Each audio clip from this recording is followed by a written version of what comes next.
کہ خدا کرے تجھے کوئی جنت سے نکال نہ دے. توجہ خدا کرے تجھے کوئی جنت سے نکال نہ دے. اس نے کہا مولا نکالا اس سے جاتا ہے جو موجود ہو.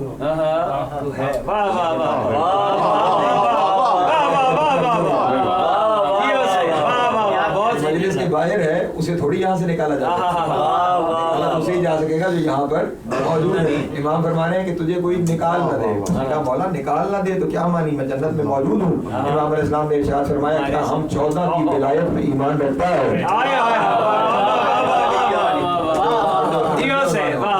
وعدے کی ولایت پر ایمان رکھتا ہے. اس نے کہا مولا بے شک ایمان رکھتا ہوں, اس لیے تو آپ کے سامنے موجود ہوں اور آپ سے دعا کرنے کے لیے کہہ رہا ہوں. امام علیہ السلام نے ارشاد فرمایا بس ہماری ولا پر ایمان کا نام ہی جنت ہے, اس ولا کو چھوڑ جائے وہ یہاں رہتے ہوئے جہنم میں.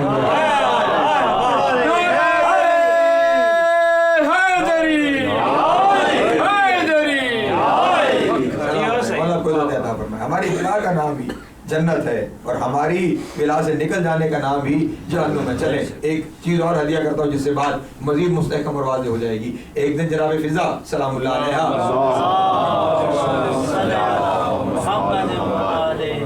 میں نے اب اس صلوات کا بڑا لطف لیا.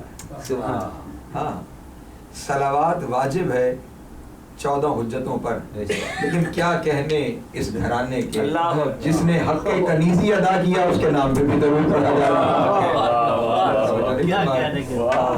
سیدہ کا حق کنیزی جناب فضا نے ادا فرمایا ہے اور نام آیا تو اس قدر وہ بھی مقدرہ ہے کہ زبان سے درود جاری ہو گیا. مل کے پھر ایک دفعہ صلوات پڑھیں.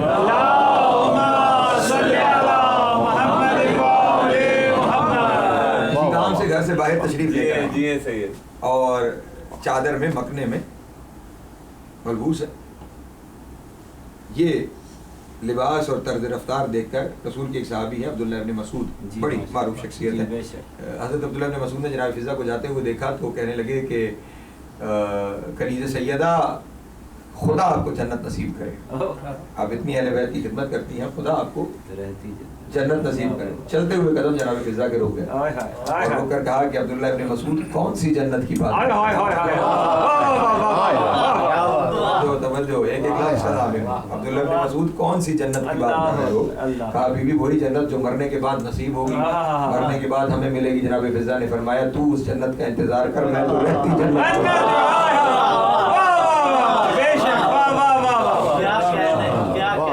اس گھرانے سے تبسم کرنا ایسے ہی ہے. اس گھرانے کی ولا کا نام ہے تو یہاں پہ جو ہے اس محبت میں شامل ہے. بس وہ سمجھ لیں کہ وہ جنت میں موجود ہے اور جنت میں ہی رہے گا. اللہ علی کے چاہنے والوں کا گھر نہیں بدلتا.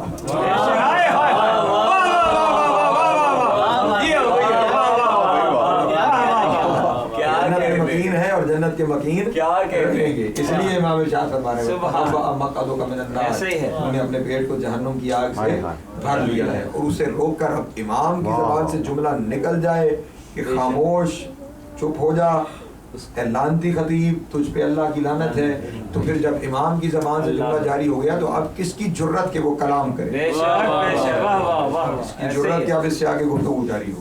گنگ ہو گئی زبان, اتر آیا ممبر سے.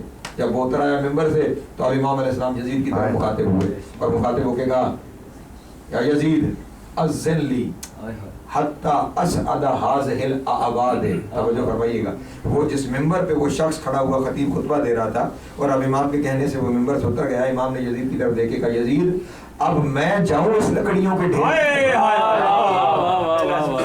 توجہ فرمائیے, امام نے نہیں فرمایا اب میں جاؤں اس ممبر پر, امام نے فرمایا هذه الاعواد, میں جاؤں اس لکڑیوں کے ڈھیر پر. اس کا مطلب یہ ہوا جہاں ان کا تذکرہ نہ ہو وہ ممبر نہیں لکڑیوں کا اس جگہ کو ممبر کہلانے کا حق حاصل نہیں ہے جہاں ان کا تذکرہ نہ ہو رہا ہو. اس لیے پھر آپ کو مخلصانہ مشورہ ہے اپنی بارگاہ میں پڑی ہوئی لکڑیوں کو اگر ممبر بنانا چاہتے ہیں تو تذکرہ ان کا کرائے,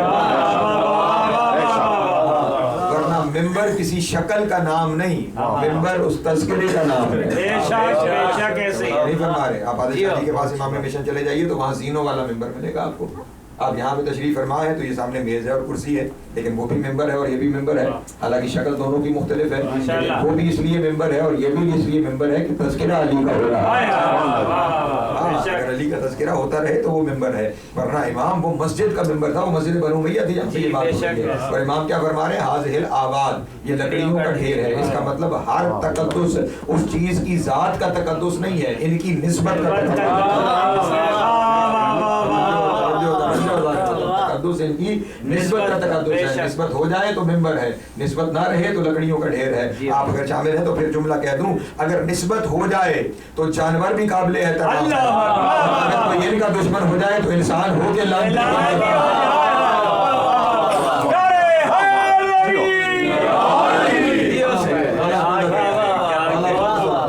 نہیں چلے میں پھر دلیل عرض کر دیتا ہوں، یہ تو میں نے کتابت میں جملہ آپ کے سامنے ہدیہ کر دیا نا کہ جانور ہو اگر ان کے ساتھ منسوب ہے تو احترام کے قابل ہے، اور انسان ہو ان سے دور ہے تو لعنت کے قابل ہے۔ آئیے قرآن مجید کی طرف چلتے ہیں، جانور ان کے ساتھ منسوب ہو جائے تو وہ قسمیں کھاتا ہوا نظر آتا ہے، اب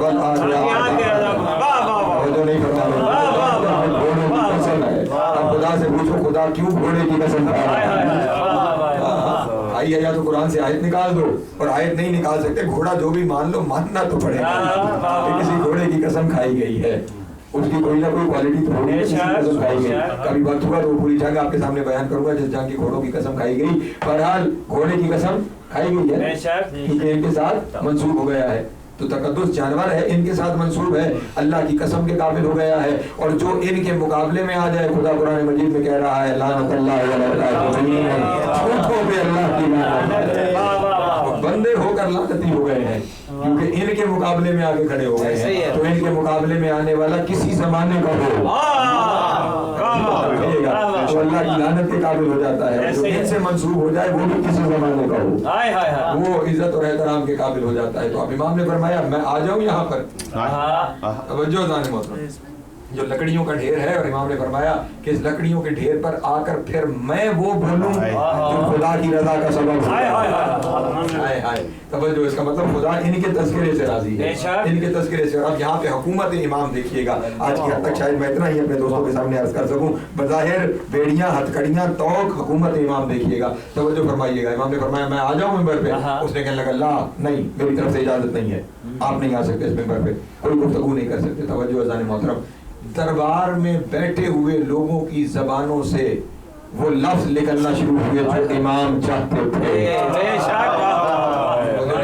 ورنہ جن لوگوں نے اس کے حکم پر وقت کے امام کو قتل کر دیا تھا، وہ کوئی ایسی بات کریں گے جس اس کو ناپسند ہو، جس سے یہ ناراض ہو جائے۔ اس کا مطلب یہ ہوا اب اگر بول رہے ہیں نا تو اس وقت زبانوں پہ حکومت کسی اور کی ہے۔ بیٹھے ہوئے شخص بول پڑے اور بول کے کہنے لگے یزید بولنے کی اجازت دے، قیدی ہی تو ہے، قیدی ہی تو ہے، دیکھنا چاہتے ہیں کیا کیا کہے گا۔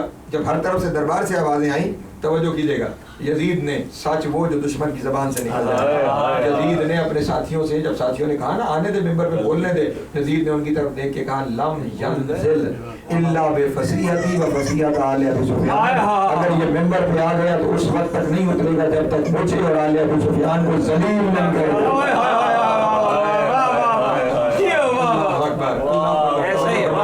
لام ینزل، اور کون کہہ رہا ہے؟ لفظوں پہ غور رہے، خدا لفظوں پہ غور رہے، جس کی حکومت ہے، جس کے پاس ہزاروں کی تعداد میں دربار میں فوجی کھڑے ہیں، وہ کہہ رہا ہے لام ینزل، یہ نہیں اترے گا۔ توجہ نہیں کرنا، بابا تیرے پاس فوجی ہیں اتار لے، وہ جانتا ہے جس کی زبان کی حرکت سے خطیب گونگ ہو گیا، فوجی کی شان ہو جائے۔